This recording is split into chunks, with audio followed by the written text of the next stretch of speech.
Bom dia.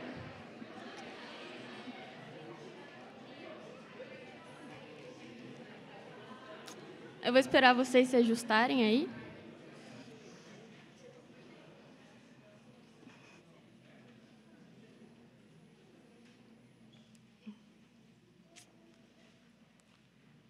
Todo mundo com caneta na mão, tudo certo? Então, meu nome é Eduarda, eu sou estudante de filosofia aqui na Universidade Federal do Paraná. Eu estou no meu penúltimo semestre e é um prazer poder falar um pouquinho com vocês sobre esse texto para o vestibular, que é O Negacionismo no Poder, como fazer frente ao ceticismo que atinge a ciência e a política, da Tatiana Roque.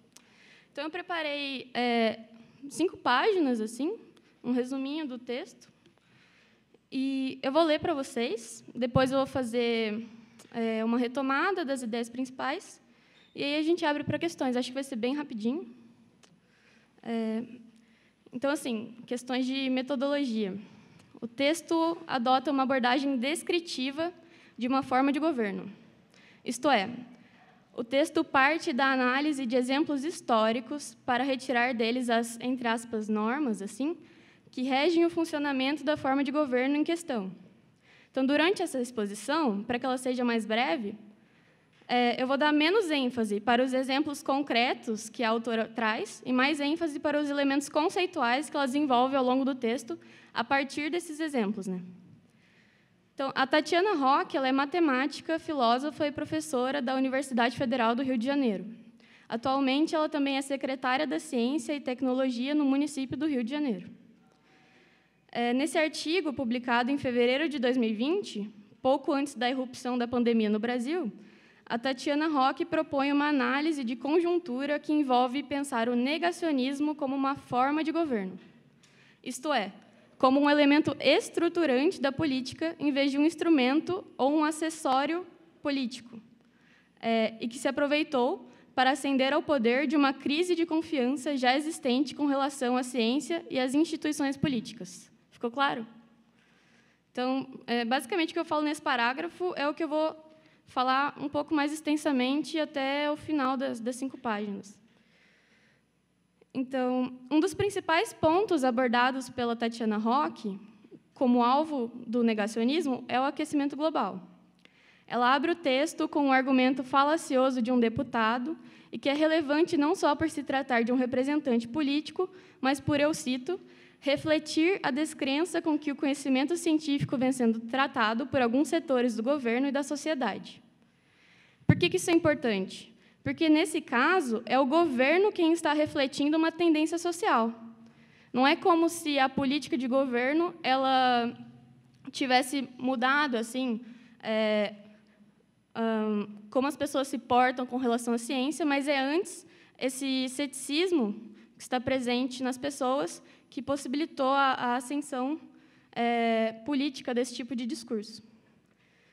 Então, é o governo quem está refletindo uma tendência social.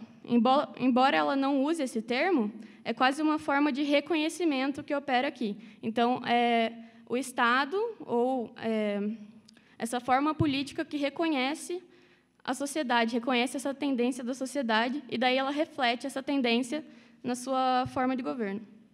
Então, segundo a autora, essa descrença se deve a um desencanto das pessoas que não enxergam que a ciência e a política existem para o benefício da sociedade. Esse desencanto, que caracteriza a crise de confiança, que é uma expressão muito importante no texto, tem como sintoma extremo o fenômeno da pós-verdade. O fenômeno da pós-verdade não é apenas uma disseminação de mentiras, então não é só questão de fake news, mas é também um ceticismo, uma descrença quanto ao benefício de compartilhar verdades que compõem um repertório comum. Nesse sentido, a experiência pessoal, o conhecimento individual, passa a receber mais crédito do que o consenso científico, que, por compor um repertório comum, adquire um caráter mais universal. A argumentação e comprovação científicas, pela apresentação de evidências e fatos, perdem sua relevância e são relativizadas a partir de relatos e experiências individuais.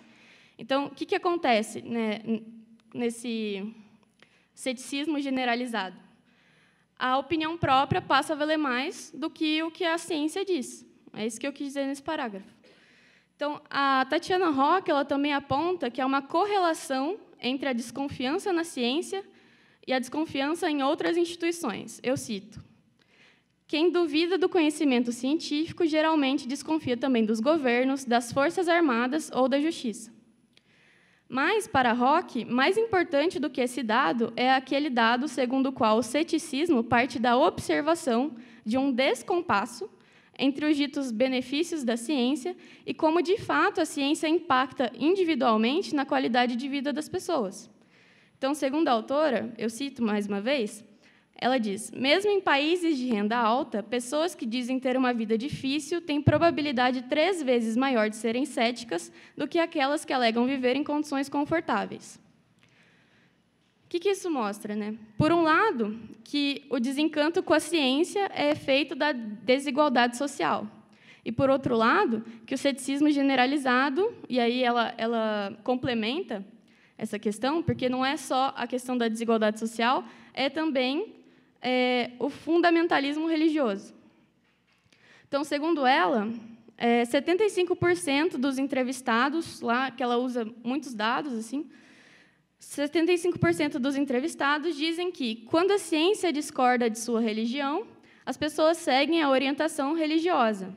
Porque o que está operando nas comunidades religiosas? É uma sensação de pertencimento, que não está presente na relação dos indivíduos com a ciência, nem com a política.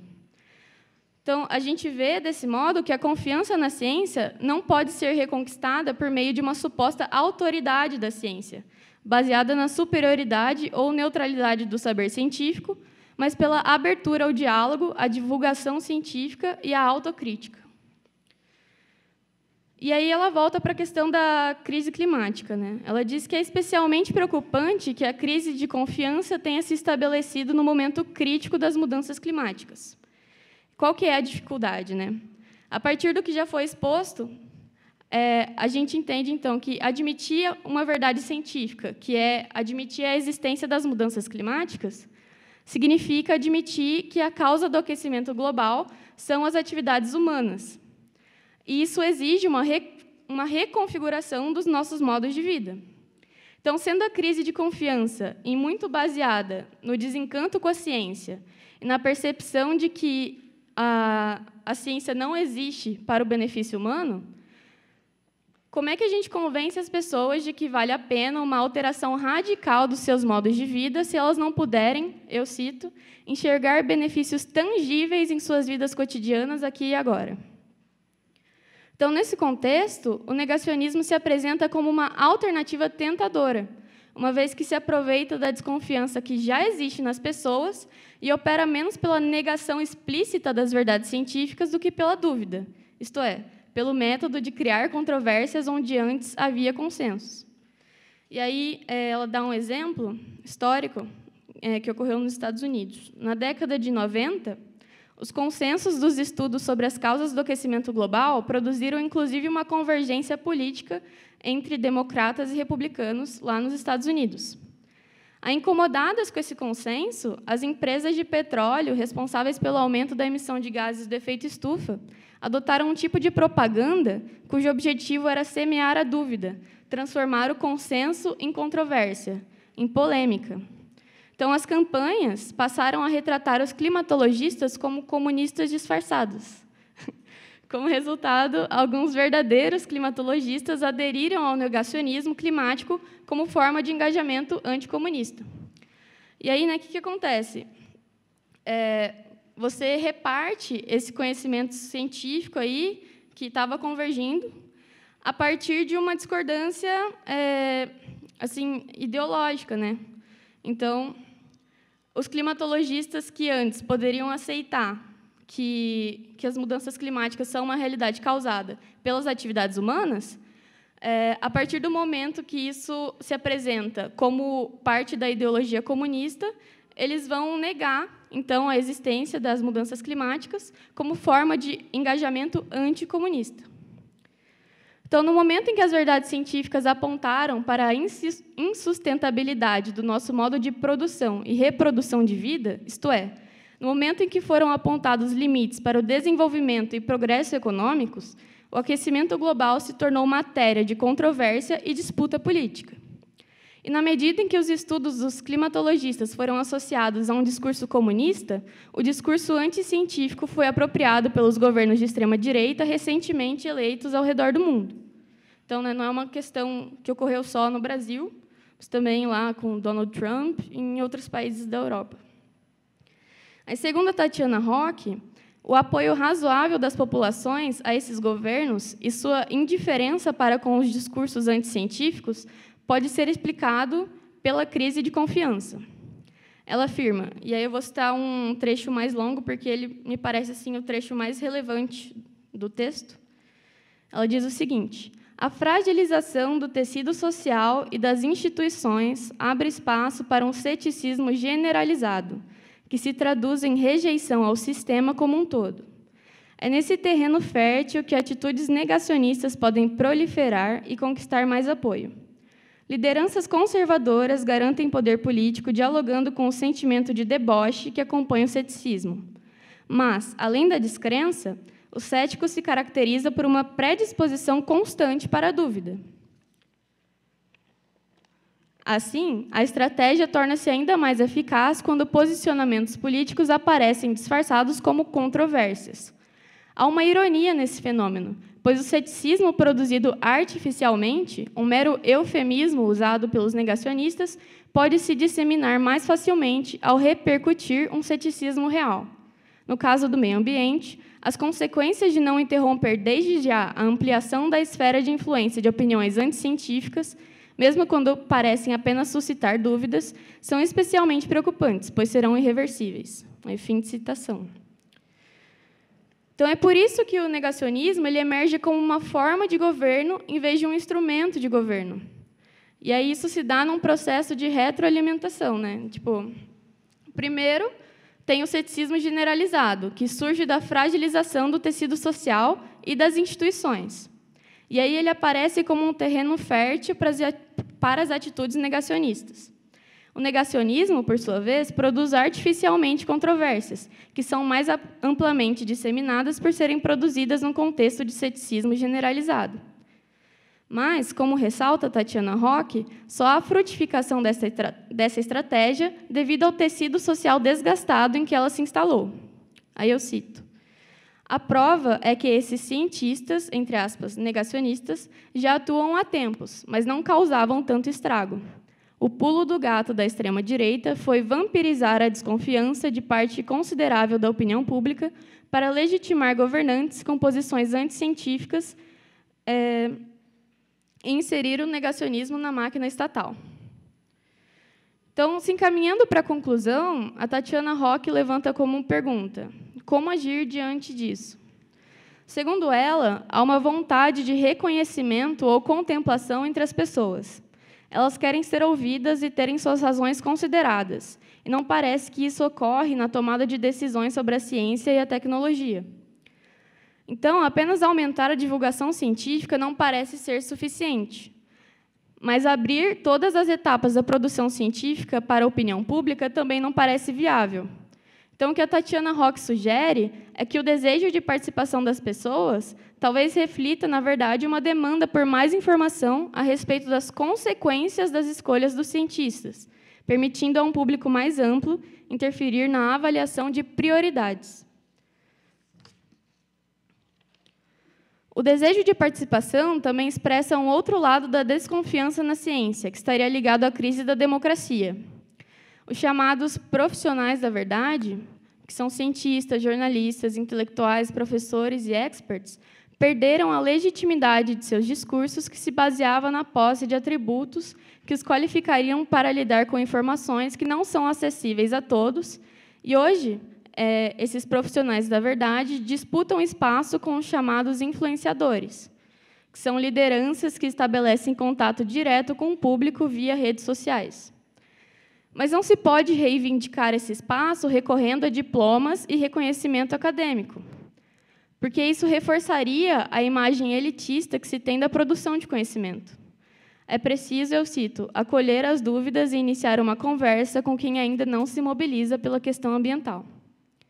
Então, ainda assim, a adesão à causa ambiental no Brasil é muito baixa. Isso não se deve, segundo a Tatiana Roque, à falta de conhecimento científico. Não é uma questão de ignorância, mas é uma falta de vinculação do colapso climático a valores mais amplos.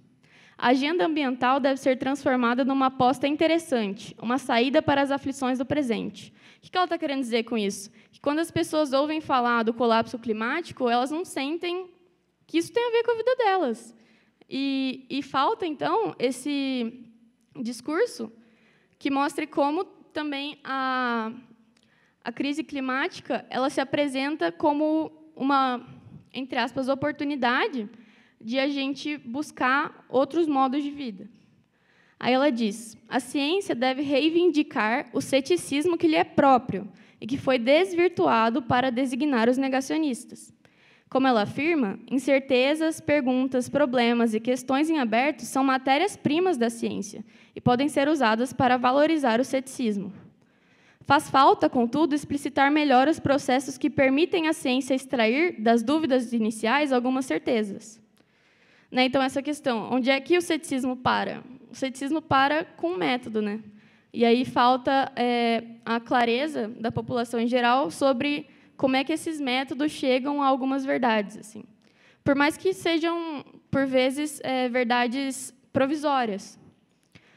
Além disso, a Tatiana Roque afirma, a partir da historiadora da ciência Naomi Oreskes, que a confiança na ciência deve ser reconquistada por seu caráter consensual, mais do que por sua autoridade.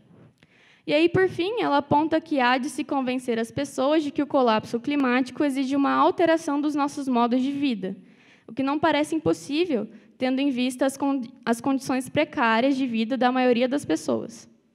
E assim ela conclui, por isso, estratégias científicas e políticas precisam andar de mãos dadas. Então, basicamente, o que ela está falando aqui? Que a gente tem esse ceticismo generalizado com relação à ciência. Mas parece que esse ceticismo ele se segue primeiro de uma crise da democracia. Então, com a crise da democracia, a gente tem uma fragilização do tecido social.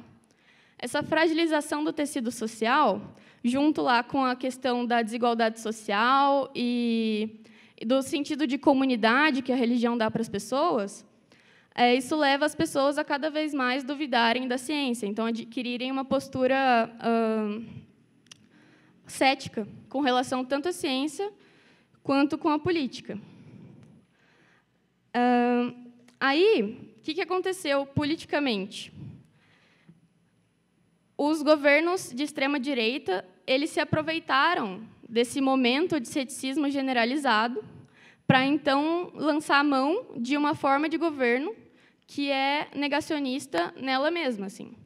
Então, não é como se o negacionismo ele viesse do governo que foi eleito, mas esse negacionismo ele espelha o ceticismo que está presente nas pessoas devido a essas questões de desigualdade social, de desconfiança na democracia e etc. E aí as questões que ela fala aqui no final, que eu acho que o mais relevante aqui, sobre encaminhamentos, assim, é a gente não diminuir as pessoas que têm suas dúvidas. Assim. A questão é a gente acolher essas dúvidas, não diminuir as pessoas, não dizer que é questão de ignorância, e abrir cada vez mais o debate e a ciência para que também a sociedade se veja refletida no conhecimento que é produzido por uma pequena parte dessa sociedade. Eu acho que é mais ou menos isso que eu tinha para apresentar. E aí, fiquem à vontade para fazer questões agora.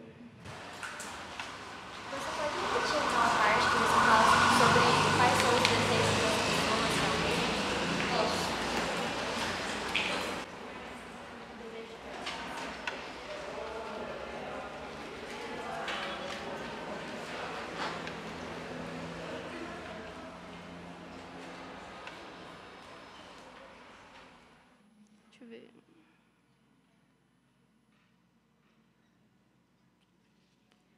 Mais para o final, né? Que eu falei, segundo ela, há uma vontade de reconhecimento ou contemplação entre as pessoas. Essa parte? Então, aqui, ela vai dizer que apenas aumentar a divulgação científica não parece ser suficiente, mas abrir todas as etapas da produção científica para a opinião pública também não parece viável. Então, ela sugere que o desejo de participação das pessoas reflete uma demanda por mais informação a respeito das consequências das escolhas dos cientistas, permitindo a um público mais amplo interferir na avaliação de prioridades. Esse trecho tá no texto mesmo.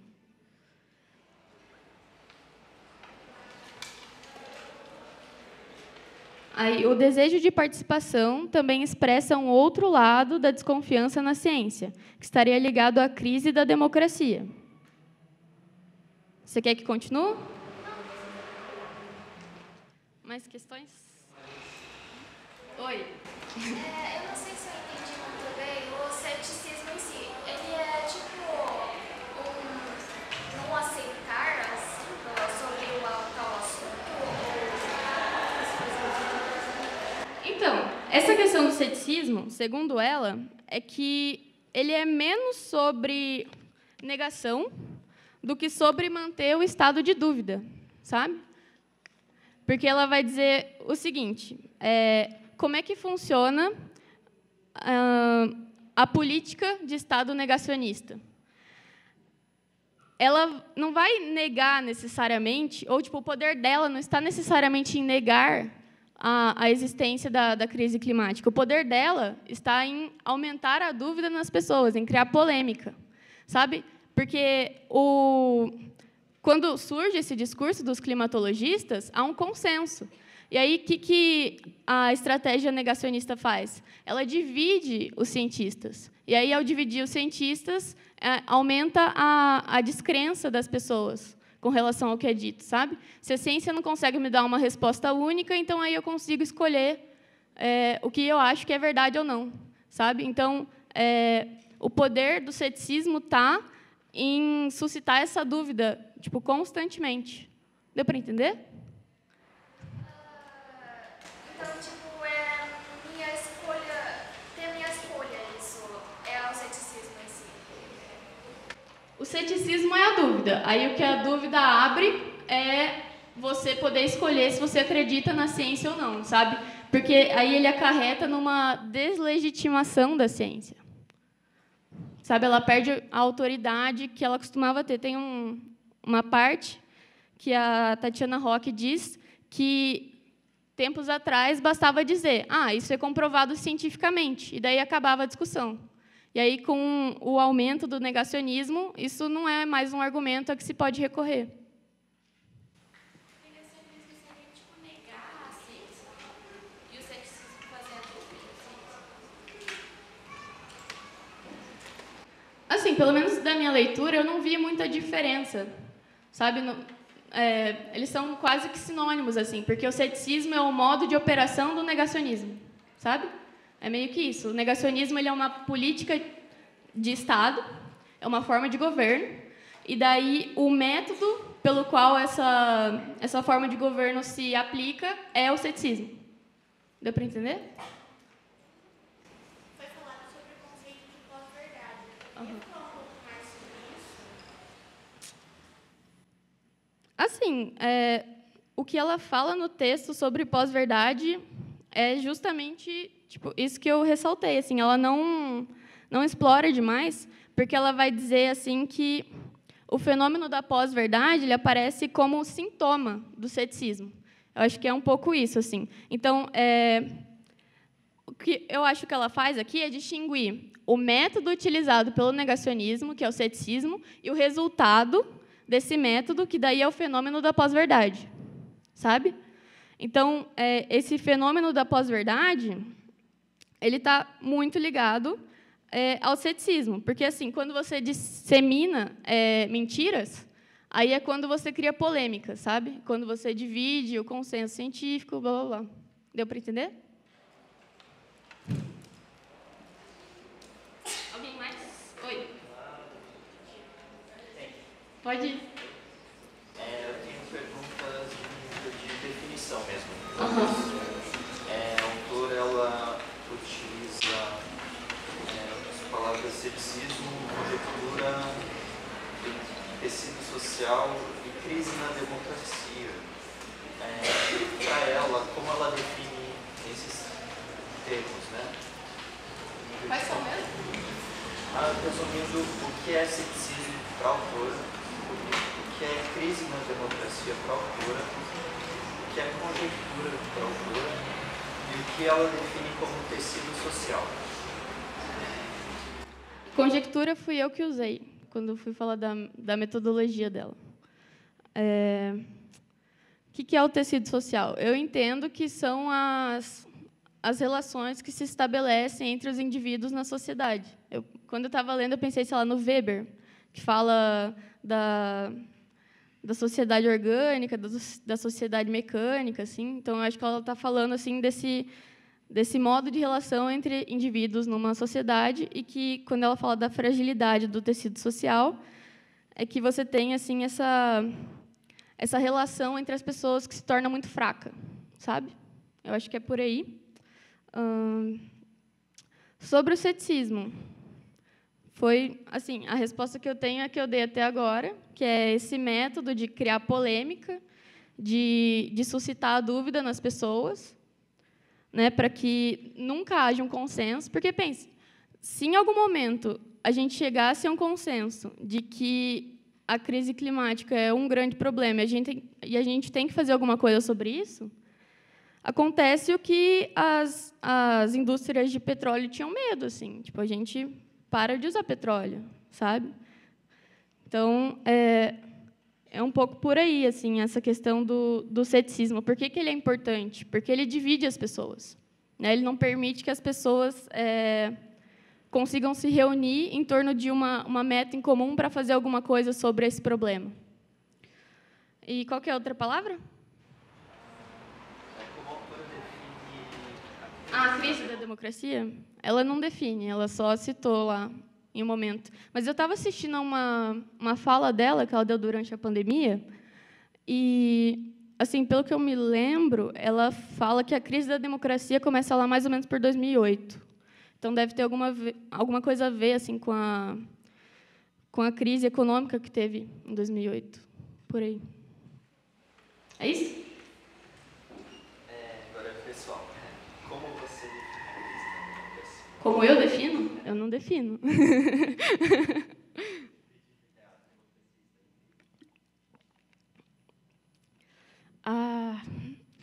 Não, não é sobre mim, é sobre a Tatiana.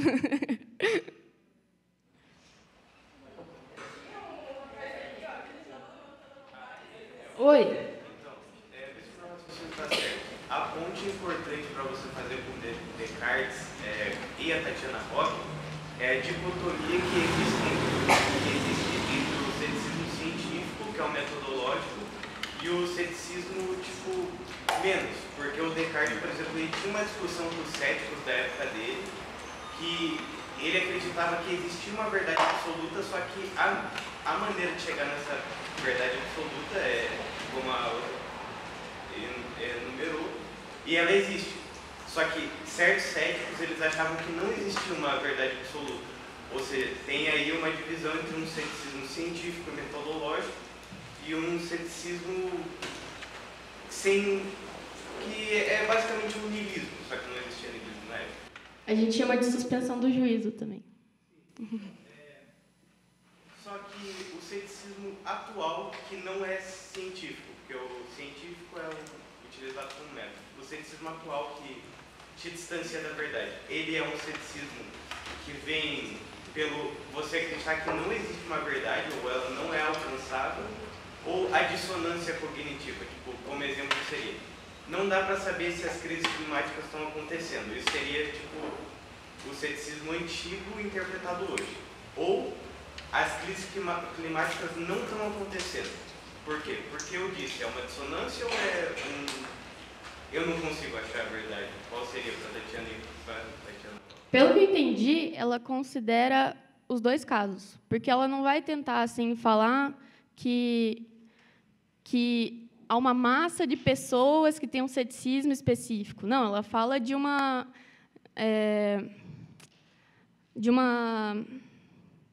dessa crise, né, com relação ao conhecimento científico, e aí ela vai falar que cada um assim vai viver esse ceticismo como ele se apresenta melhor assim, para a pessoa, sabe? Então, depende muito da própria formação da pessoa, como é que ela vai julgar as coisas. Assim, ela não faz essa distinção e fala que é esse ou é o outro, sabe? Que eu acho que isso é legal de ressaltar. Assim. Tinha aquela expressão assim, que era muito usada, né, do o gado. Assim, né? Essas pessoas que seguem uma mesma ideologia e não pensam e não sei o quê. Não, ela está dizendo que essas pessoas pensam, elas têm opiniões próprias. E a questão é justamente essa. Assim, a opinião própria das pessoas está impedindo que a gente, enquanto sociedade, forme um vocabulário comum, científico, assim, que possa ajudar nas nossas decisões políticas. Ela fala que as pessoas não são ignorantes porque elas não têm essa sensação de pertencimento.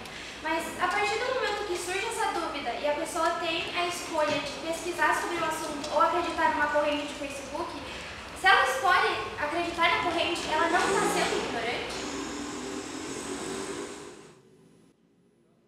Eu acho que esse termo é meio pesado. Assim. Eu acho que tem uma coisa mais importante para as pessoas, que é tipo, o dia a dia, sabe? Então, muitas pessoas vão chegar em casa e não vão ter comida. Como é que a ciência está me ajudando? Sabe? Quando eu vou trabalhar, e daí eu trabalho num ambiente inóspito, como é que a ciência está me ajudando? Sabe? Então, é esse tipo de experiência pessoal que leva as pessoas a duvidarem da ciência.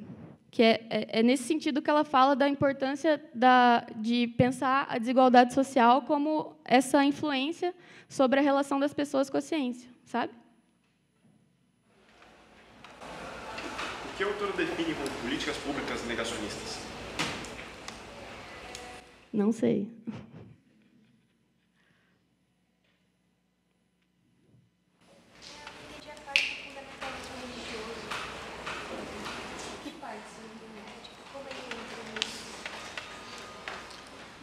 É que ela está falando assim, nessa parte do texto, ela vai dizer sobre formas de negacionismo, assim. E daí ela fala tipo do movimento antivacina, que no Brasil ela fala que até aquele momento ele não tinha muita adesão, mas aí depois com a pandemia a gente vê que ele teve muita adesão. E é nesse contexto que ela insere o fundamentalismo religioso, assim, que ela fala que é mais um fator que leva as pessoas a duvidarem da ciência, na medida em que a religião acolhe as pessoas que não se sentem acolhidas pelo discurso científico. E aí, por conta desse sentimento de reconhecimento, de pertencimento, as pessoas preferem acreditar nesses líderes religiosos, nessa comunidade religiosa, porque eles têm uma relação de confiança. Eu acho que é a confiança que está operando aí, sabe? Que é o que justamente não se tem com a ciência. Então, eu acho que isso volta para aquela questão do tecido social fragilizado, assim, né? Que você tem essas pessoas desconfiadas o tempo todo, umas com as outras e tal. E aí, nesses ambientes em que você consegue criar uma comunidade, um sentido de comunidade, você vai preferir aquilo que é ditado por essa comunidade do que aquelas coisas de outras camadas da sociedade que não te representam de forma nenhuma, assim, que não te acolhem e que, por vezes, até te excluem. Deu para entender? A Tatiana diz que deve ter uma abertura da tomada de decisões na ciência. Ela diz como isso deve ser feito ou ela apenas cita? O que ela diz é que essa abertura parece que deve ocorrer no momento de você elencar quais são as prioridades. Acho que o que ela está dizendo aí é que, por vezes, a pesquisa científica, o conhecimento científico, ele não vai levar em consideração o que a sociedade entende como necessário. E daí, por exemplo, eu acho que a abertura estaria, segundo o que ela fala, e se eu entendi bem, estaria em a sociedade poder dizer o que é relevante para ela, para ser pesquisado, para ser estudado, sabe? Nessa questão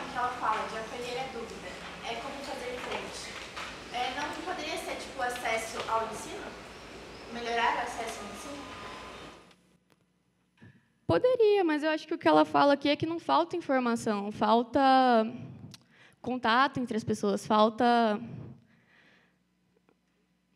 De fato, assim, é uma coisa mais do que intelectual, assim, é o afeto político, sabe, que foi perdido entre as pessoas, esse afeto social de conseguir pensar assim nesse talvez palavras minhas assim, em um bem comum, sabe? Então, eu acho que tipo, sim, também, mas ela diz que é insuficiente, sabe? Está mais no afeto do que na razão. Não só de comunicação, mas como comunicar, né? Tipo, eu acho que é uma questão aí de pertencimento, de reconhecimento. Como é que você mostra para essas pessoas que elas também importam dentro desse problema, sabe?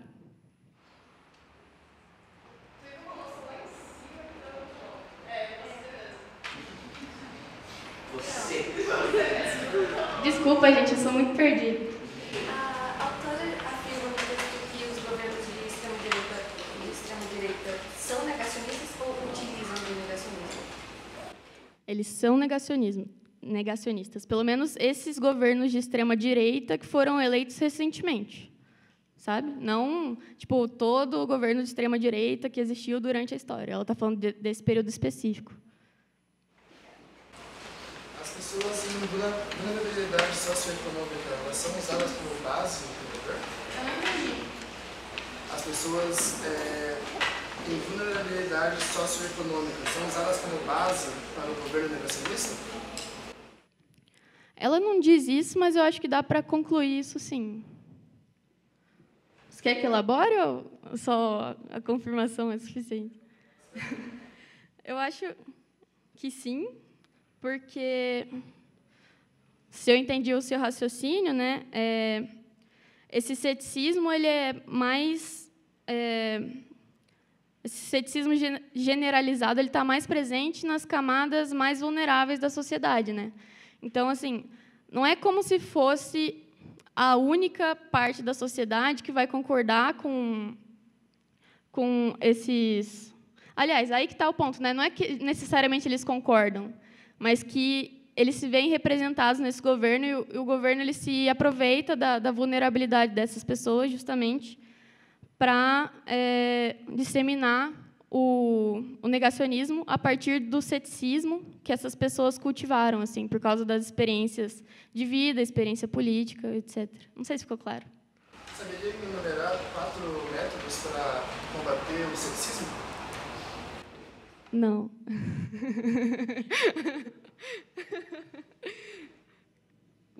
Como assim? A partir da Tatiana? Como assim? Você está considerando que o ceticismo se combate com métodos, não? Como? Que o ceticismo se combate com métodos.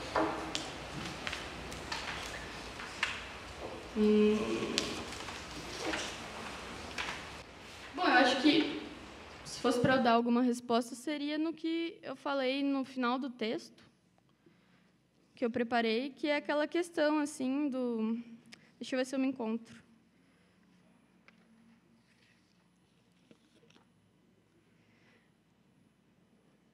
Então, tipo, apresentar uma vinculação do colapso climático a valores mais amplos, então, que reflitam os valores da sociedade, né, para que ela se sinta vista assim, dentro desse problema, seria um ponto. A própria ciência reivindicar o ceticismo, que é próprio, de volta. Né? Então, aí é um trecho da Tatiana Roque. O ceticismo próprio, que é feito de incertezas, perguntas, problemas e questões em aberto, que são matérias-primas da ciência e podem ser usadas para valorizar o ceticismo. E daí, a partir disso, explicitar os processos de extração de certezas a partir das dúvidas. Você está falando dessa parte em específico? Aí é cientista que vê, eu acho. Sabe? Oi. O seu texto ele vai ficar disponibilizado. É o texto documental, não é isso? Oi? O texto que você escreveu, né?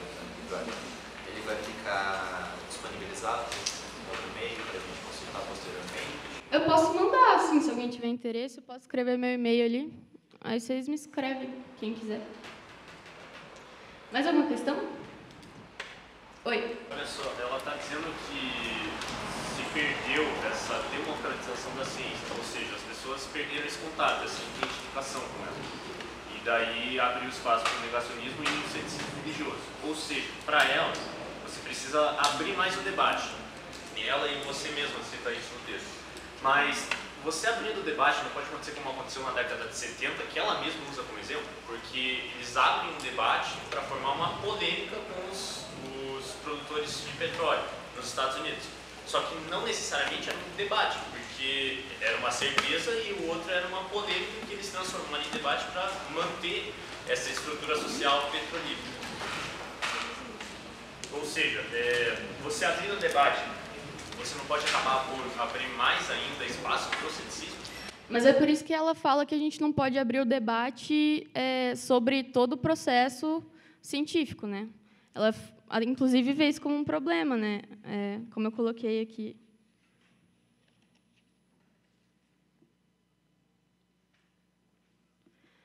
Que ela diz: aumentar a divulgação científica não é suficiente, mas também abrir todas as etapas da produção científica aí já é demais, porque tem um conhecimento próprio, um modo de fazer científico que você precisa ser iniciado nele para conseguir fazer.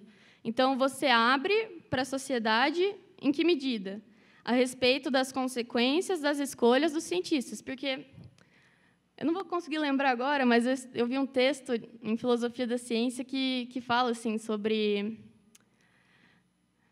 essa questão de quando há escolhas que devem ser feitas assim no processo de conhecimento. Então, tipo, sei lá, se vai usar uma matéria-prima mais barata ou uma matéria-prima mais cara, quais as consequências disso, não sei o quê. Então, eu acho que é nesse momento dessa decisão assim que ela está dizendo que a opinião pública tem que entrar, sabe? E que, inclusive, ela tem que estar ciente de quais escolhas estão sendo feitas pelos cientistas e por quê. Ficou claro? Ah, e você falou de uma perda da democratização da ciência. Eu não sei se ela fala exatamente... Ela usa esse termo no texto? Porque eu acho que não é bem assim. Porque, assim, não é que, em algum período, houve uma democratização concreta da ciência, né, e que isso se perdeu. Não, isso não houve. Tanto que, por exemplo, a universidade é um espaço de privilégio. Assim, você tem que prestar um vestibular para estar aqui, você tem vagas limitadas, não é todo mundo que entra. Eu não acho, assim, achismo, mas como eu não li no texto, eu acho que ela não concordaria que houve um período de democratização do conhecimento científico. Assim. Mais alguma questão?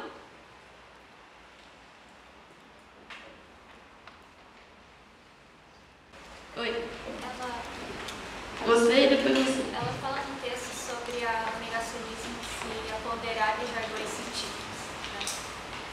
Essa ânsia assim, que o pessoal tem ainda de se conectar a algum tipo de racionalidade, não mostra que ainda. Porque, assim, o terraplanista, para ele convencer outras pessoas, ele usa termos científicos. Né? Então, a sociedade não está totalmente desconectada da ciência. Ela ainda precisa dessa base. Eu acho que é isso que ela entender. Eu concordo. Você quer? Não. Que ela só comenta isso num parágrafo, assim, então... Eu concordo, sim. É mais importante a gente focar na parte de como combater esse negacionismo, que ela diz, ou o negacionismo em si? Não sei se eu entendi. Tipo, é importante a gente focar nessa parte em como combater o negacionismo, que, tipo, você colocou ali no final do texto, ou os tipos de negacionismo em si que você também citou. Para o vestibular. Eu não acho que ela faz essa distinção, assim, sabe? Porque o que ela está fazendo é mostrar como é que o negacionismo opera como um todo, e daí ela dá exemplos de como o negacionismo aparece assim, individualmente. Mas o mecanismo é o mesmo, então as formas de combater o negacionismo são as mesmas. Deu para entender? Deu? Deu. Alguém mais?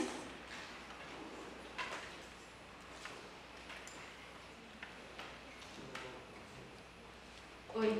Poderia fazer uma síntese, um resumo das partes que vai em frente na federal, as partes mais importantes?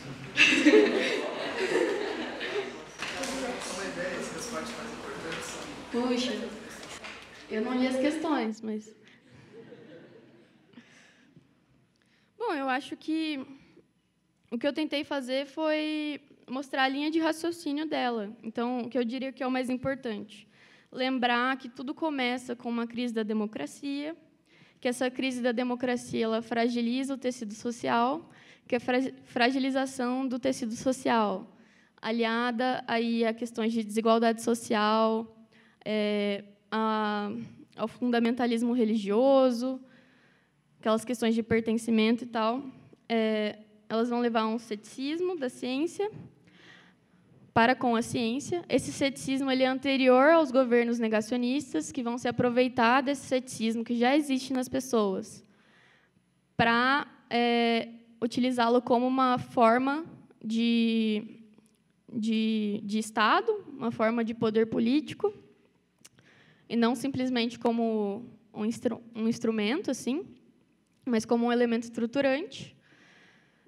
E aí eu acho que ela vai para os encaminhamentos, assim, ela fala da abertura da ciência para a sociedade, para que a sociedade ela se reconheça dentro da ciência, essa questão dos afetos, mais do que só disseminação de conhecimento, porque não é que necessariamente falte conhecimento para as pessoas.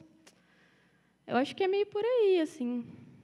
Mas talvez com o vídeo disponibilizado fique mais fácil de ver depois. Oi. Perguntando para o vestibular, é possível fazer alguma correlação com o Descartes e a Tatiana? E se sim, você poderia elaborar sobre o código discordial?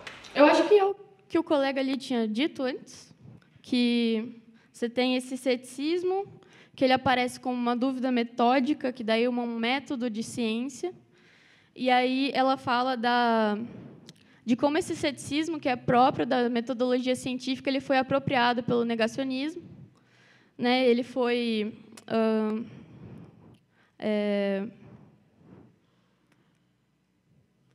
alterado, assim, né?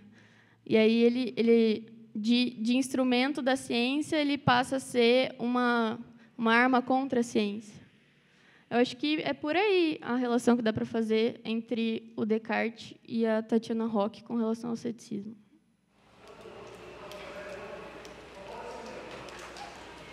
Mais alguma questão?